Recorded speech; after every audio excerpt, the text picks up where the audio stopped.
ಬಂಧುಗಳೇ, ಇಡೀ ಕರ್ನಾಟಕದಲ್ಲಿ ಕಳೆದ 3 ದಶಕಗಳಿಂದ ಒಂದು ಐತಿಹಾಸಿಕವಾಗಿರ್ತಕ್ಕಂಥ ಹೋರಾಟ ಒಂದು ಬೇಡಿಕೆಗೆ ನಡೆದಿರ್ತಕ್ಕಂಥದ್ದು ವಿಶೇಷ. ಸ್ವಾತಂತ್ರ್ಯ ಚಳವಳಿ ನಂತರ ಯಾವುದೇ ಸಮುದಾಯ ಒಂದು ಬೇಡಿಕೆಗೋಸ್ಕರ, ಒಂದು ಹಕ್ಕುಗೋಸ್ಕರ ಸುಮಾರು 35 ವರ್ಷಗಳ ಸುದೀರ್ಘವಾಗಿರ್ತಕ್ಕಂಥ ಹೋರಾಟ ನಡೆಸಿರ್ತಕ್ಕಂಥ ಬಹುದೊಡ್ಡ ಐತಿಹಾಸಿಕ ಹೋರಾಟ. ಇಂಥ ಸಂದರ್ಭದಲ್ಲಿ ಈ ಹೋರಾಟವನ್ನು ಎಲ್ಲ ಪಕ್ಷಗಳು ತಿರಸ್ಕಾರದಿಂದ ನೋಡ್ತಾ ಇದ್ವು.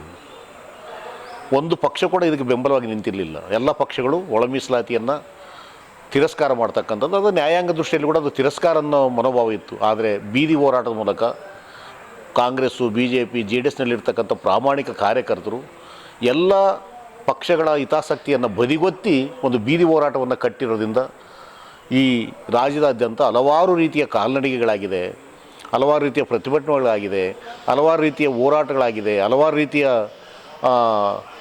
MLAಗಳ ಮನೆ ಮುಂದೆ ಧರಣಿ, ಸಚಿವರ ಮನೆ ಮುಂದೆ ಧರಣಿಗಳು, CM ಅವ್ರ ಮನೆಗಳಿಗೆ ಗೆರಾವಾಗ್ತಕ್ಕಂಥದ್ದು, ಇಡೀ ಮಂತ್ರಿಗಳನ್ನು ಗೆರಾವಾಗಿ ಕಂಡಲ್ಲಿ ಈ ಹೋರಾಟದ ಒಂದು ನೋವನ್ನು ಹೇಳ್ಕೊಂಡಿರೋದ್ರಿಂದ ಇವತ್ತು ಒಳ ಮೀಸಲಾತಿ ಅಂತಿಮವಾಗಿದೆ. ಆ್ಯಕ್ಚುಲಿ ಒಳ ಮೀಸಲಾತಿ ಹೋರಾಟ ಸುಮಾರು 2 ವರ್ಷದ ಕೆಳಗಡೆ ಆಗಬೇಕಾಗಿತ್ತು. ಇದುವರೆಗೆ ಕಾನೂನಿನ ತೊಡಕುಗಳಿದೆ, ಪಾರ್ಲಿಮೆಂಟಲ್ಲಿ ಇದು ಅನುಮೋದನೆ ಆಗಬೇಕನ್ನೋ ವಾದಗಳೆಲ್ಲ ಇತ್ತು. ಅದನ್ನು ಮೀರಿ ಆಗಸ್ಟ್ 2024ರಲ್ಲಿ 1ನೇ ತಾರೀಕಿಗೆ ಆಗಸ್ಟ್ 1, 2024ರಂದು ಸುಪ್ರೀಂ ಕೋರ್ಟ್ ಕೊಟ್ಟಿರ್ತಕ್ಕಂಥ ಆದೇಶದ ಅನ್ವಯ ಈಗಾಗಲೇ ತೆಲಂಗಾಣ ಮತ್ತು ಆಂಧ್ರದಲ್ಲಿ, ಹರಿಯಾಣದಲ್ಲಿ ಜಾರಿಯಾಗಿದೆ. ಆದರೆ ಸಿದ್ದರಾಮಯ್ಯನವರು ಅತ್ಯಂತ ಹಿಂದುಳಿದ ವರ್ಗದ ಕಾಳಜಿ ಇರ್ತಕ್ಕಂಥವರು. ಅವರು ಆ್ಯಕ್ಚುಲಿ 2 ತಿಂಗಳಲ್ಲಿ 3 ತಿಂಗಳಲ್ಲಿ ಮಾಡ್ತಾರೆ ಅಂತ ನಮ್ಮೆಲ್ಲರ ವಿಶ್ವಾಸ ಇತ್ತು. ಆದರೆ ಇಲ್ಲಿರ್ತಕ್ಕಂಥ ಸಂಕೀರ್ಣ ಮತ್ತು ಬೇರೆ ಬೇರೆ ಟಚಬಲ್ ಕ್ಯಾಸ್ಟ್ಗಳಿರ್ತಕ್ಕಂಥ ವಿರೋಧಗಳು ಮತ್ತು ನಮ್ಮ ಸಮುದಾಯದಲ್ಲೇ ಪರಸ್ಪರ ದಾಯಾದಿಗಳ ಥರ ಒಂದು ವಿಷಯವನ್ನು ಎಳೆದಾಡ್ತಕ್ಕಂಥ ರೀತಿಯಲ್ಲಿ ಈ ಇಶ್ಯೂ ಖಂಡಿತ ತಲೆನೋವಾಗಿ ಪರಿಣಮಿಸಿತ್ತು. ಅಂತಿಮವಾಗಿ ಇದನ್ನು ತಾರ್ಕಿಕವಾಗಿ ಬಗೆಹರಿಸ್ತಕ್ಕಂಥ ಪ್ರಯತ್ನ ಮಾಡಿದ್ದಾರೆ. ಮೀಸಲಾತಿಯನ್ನು ತಾರ್ಕಿಕವಾಗಿ ಅಂತಿಮಗೊಳಿಸಿದ್ದಾರೆ.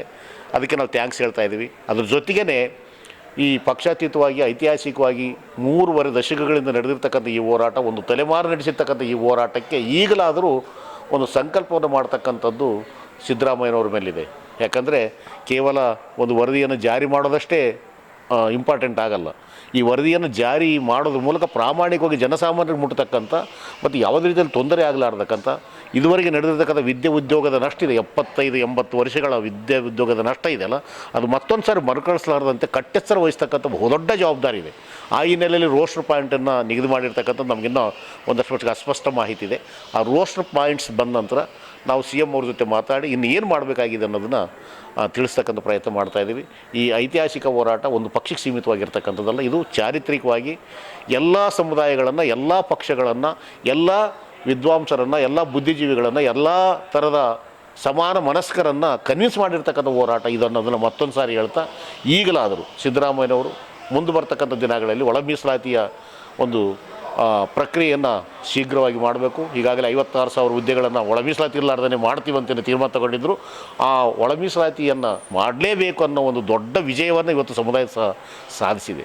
ಹಾಗಾಗಿ 56,000 ಹುದ್ದೆಗಳಲ್ಲಿ ಒಳ ಮೀಸಲಾತಿಯನ್ನು ಜಾರಿ ಮಾಡಬೇಕು. ಯಾವುದೇ ರೀತಿಯಲ್ಲಿ ರೋಸ್ಟರ್ ಪಾಯಿಂಟನ್ನು ನಮಗೆ ತೊಂದರೆ ಆಗಲಾರ್ದಂಗೆ ನೋಡ್ಕೊಳ್ಬೇಕು ಅನ್ನೋದು ಆಗ್ರಹ ನಮಗೆ ಹೇಳಿ, ಅದಕ್ಕೋಸ್ಕರ ಈ 35 ವರ್ಷಗಳಲ್ಲಿ ಮಾದಿಗಣ್ಣ ಭೋ ಕೇಳೋ ಮಾದಿಗಣ್ಣ, ಮಾತನಾಡದೆ ಮೌನವ್ಯಾಕೆ ಎದ್ದೇಳೋ ಮಾದಿಗಣ್ಣ, ಸಂಖ್ಯೆಯಲ್ಲಿ ದೊಡ್ಡ ಸಂಖ್ಯೆ ನೀರಣ್ಣ, ದಕ್ಕಲಿಲ್ಲ ನಿನ್ನ ಹಕ್ಕು ಪಾಲಣ್ಣ, ಪ್ರಜರಾಜ್ಯದಲ್ಲಿ ಪ್ರವಾಹವಣ್ಣ, ಪರಿಶಿಷ್ಟ ಪಟ್ಟೀಲಿ ಪರದೇಶಿಯಣ್ಣ, ತ್ಯಾಗಜೀವಿಯೇ ಮಾದಿಗಣ್ಣ, ಭೋಗವಿಲ್ಲದ ಜೋಗಿಯಣ್ಣ.